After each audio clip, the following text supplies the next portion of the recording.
এর বিরুদ্ধে আরেকটা অভিযোগ আছে যে শেখ মুজিবকে যখন তার পরিবার সহ ব্রাশ ফায়ার করে হত্যা করা হয়, এই যে মেজর ডালিম, কর্নেল রশিদ, যারা এই হত্যাকাণ্ডের সাথে সরাসরি স্পটে ছিল, ওই সময় নাকি আমরা একটা গল্প শুনি যে মেজর ডালিমের স্ত্রীকে শেখ কামাল উত্ত্যক্ত করার কারণেই তারা রাগান্বিত হয়ে শেখ মুজিব পরিবারকে আক্রমণ করে। এই ঘটনা কত সত্য? পুরোপুরি জিনিসটা আমি একদম কমপ্লিটলি আমি আপনাকে বলতেছি কি বলে।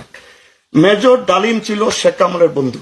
আচ্ছা, তারা গেছিল একটা বিয়ার ইয়েতে, সে আপনার অফিসার্স ক্লাবে একটা বিয়ার উৎসবে গেছিল। আচ্ছা, যাওয়ার পরে শেখ কামাল সবাই দাওয়াতকৃত হয়েছিল।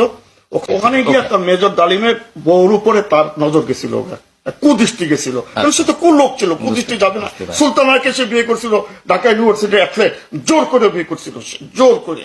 আচ্ছা, তো ওখান থেকে বুঝছেন তাকে উঠে নিয়ে যায় তার পোয়াকে।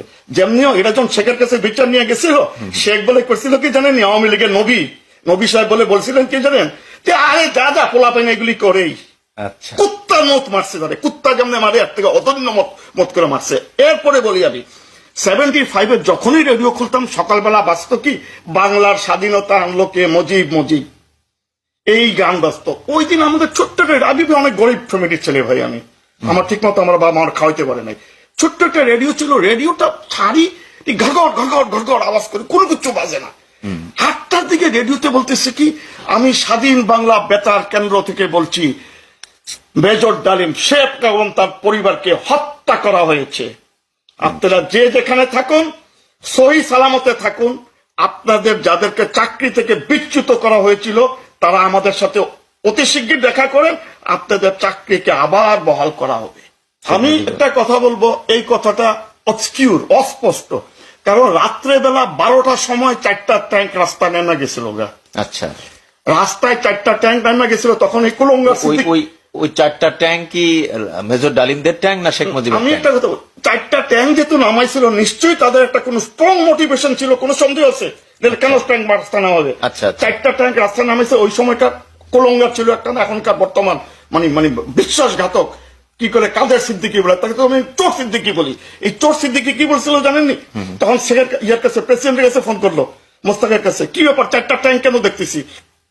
বলতেছে না, কালকে তো মোহরা আছে, মোহরার জন্য সব জড়িত একসাথে, মোহরার জন্য এটা নামানো হয়েছে। এটা মোহরার জন্য নামানো হয় নাই। এবং আমি যাকে চিনি, এই যে মেজর মসলিউদ্দিন, তার নাম বডি ওয়ারেন, সে জার্মানির মধ্যে আছে, সে আপনাদের ফরিদপুর বাড়িতে, তার হাবিলদার মসলিউদ্দিন। আচ্ছা, বুঝলেন, মসলিউদ্দিন বলল, যখন আমি সরাসরি কথা বলছি, যখন শেখকে আমরা মারতে গেলাম, তখন মেজর নূর এবং মেজর ডালিম তাদের হাত কাঁপতেছিল, গুলি করতে পারতেছিল না। শেখ কামাল রাইফেল নিয়ে এসে গুলি করতেছে। তখন আমি বললাম, স্যার কি করতেছেন? হয় মারেন, মেলে মরবেন, একটা করতে হবে। কেউ শ্বাস পেল না, আমি সমানে ব্রাশ ফায়ার করে দিলাম, শেখ করে গেল। এই কথাটা কে বলছে? এটা বলছে মসলিউদ্দিন, জার্মানিতে আছে। মসলিউদ্দিন, উনিও আর্মির একজন কর্মকর্তা ছিলেন, হাবিলদার ছিলেন। এটার ভিতরে 8 জন ইয়া ছিল, এই কুটার ভিতরে অ্যাকশনে ছিল 8 জন আর্মি অফিসার, 2 জন সিপাহী। আচ্ছা, এর ভিতরে মসলিউদ্দিন একজন ছিল, আরেকজন ছিল হাবিলদার ফজলে রব্বি। আচ্ছা, কথা বলতেছেন কি, এটি আমি একদম পুরো বাস্তব ঘটনা বলতেছি, কেউ আমার সাথে চ্যালেঞ্জ করতে পারবে না, কারণ আমি দেখছি, আপনি শুনছেন, কোনটা সত্য ভাই? এই যে মেজর ডালিম, মুসলিউদ্দিন, কর্নেল রশিদ, এরা যে শেখ মুজিব পরিবারকে হত্যা করলো, এই হত্যার পিছনে আরো অনেক কথা শুনি। যেমন শেখ মুজিব যখন গণতন্ত্রকে গলা টিপে হত্যা করলো, রাজনৈতিক দলগুলি নিষিদ্ধ করলো, গণমাধ্যম বন্ধ করে দিল, তখন উনি নাকি রাজা হতে চেয়েছিলেন। উনি নাকি প্রত্যেকটা জেলায় গভর্নর নিয়োগ দেওয়ার জন্য গভর্নর ট্রেনিং করে ফেলাইছিল, শপথ হয়ে যেত। পরের দিন সে কি করতো জানেননি? এই ওস্তাদ মুজিবুর রহমান পরের দিন সে শপথ করতে গেছেন আজীবন প্রেসিডেন্টের। 4টার সময় আল্লাহ ফোড়াই দিছে, জাতীয় প্রেসিডেন্ট মানে তোলে যে প্রেসিডেন্ট হইল। তার মানে আপনি বলতে চাচ্ছেন যে যদি ওনাকে হত্যা না করা হতো তাহলে হয়তো বাংলাদেশের অবস্থা তখন থেকে এখন যা হচ্ছে এরকম হয়ে যেত। আচ্ছা, তার মানে সেটার গণতন্ত্র থাকতো না, রাজতন্ত্র হয়ে যেত। তখন কিন্তু ওরকম ব্লক ছিল না, বুঝছেন, একটা রাশিয়ান ব্লক ছিল, একটা আমেরিকান ব্লক ছিল। রাশিয়ান ব্লকে পুরোপুরি ঢুকলে তো গণতন্ত্র ড্যাড, আর তো আমেরিকান ব্লক। আমেরিকা তখন এটার ব্যাপারে মাথা ঘামানো এত দরকার ছিল না। এতটা একটা ইম্পর্টেন্ট একটা বুঝছেন টেরিটরি বাংলাদেশ ছিল না। বুঝতে পেরেছি। কথা বলতেছে রাশিয়া ভাঙ্গা যাওয়ার পরে বাংলাদেশটা একটা ইম্পর্টেন্ট টেরিটরিতে পরিণত তার মানে আপনার কথার যে সারমর্ম দাঁড়ায়, শেখ মুজিবকে হত্যা করাটা কি দেশ এবং জাতির জন্য মঙ্গল ছিল? একেবারে সেও ছিল, এবং সে যেভাবে মরছে তার মেয়ে আছে না, এর থেকে জঘন্যভাবে মারা যাবে, এবং আওয়ামী লীগই তাকে মারবে। যখন আওয়ামী লীগ মারলো শেখকে মারার পরে, তখন কিন্তু আরো 4 জন বাকি ছিল ভিতরে। মোস্তাকের কাছে বলে গিয়ে মোস্তাক নাকি ডাইকা বললো, কি ব্যাপার, তোমাদের তো কাজ এখনো শেষ হয় নাই। আমি শুনতে পাইছি এটা, আমি তো জানি না।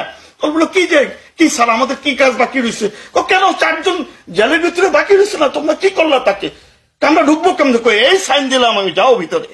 আচ্ছা, ভিতরে গিয়ে 4 জনকে ফলাই দিয়ে ওই যে জাতীয় চার নেতা, কিসের জাতীয় চার নেতা? আচ্ছা, কলঙ্গার চার নেতা, কি জাতীয় নেতা? বুঝতে পারছি। রক্ত চোষা গরিবের খুন চুষি না লোক। তার মানে রিক্সাওয়ালার টাকা চোর। তার মানে আপনি বলতে চাচ্ছেন যে শেখ মুজিবকে যদি সেদিন হত্যা না করা হতো, তাহলে আজকেও উনি রাজা থাকতেন আর আমরা প্রজা থাকতাম।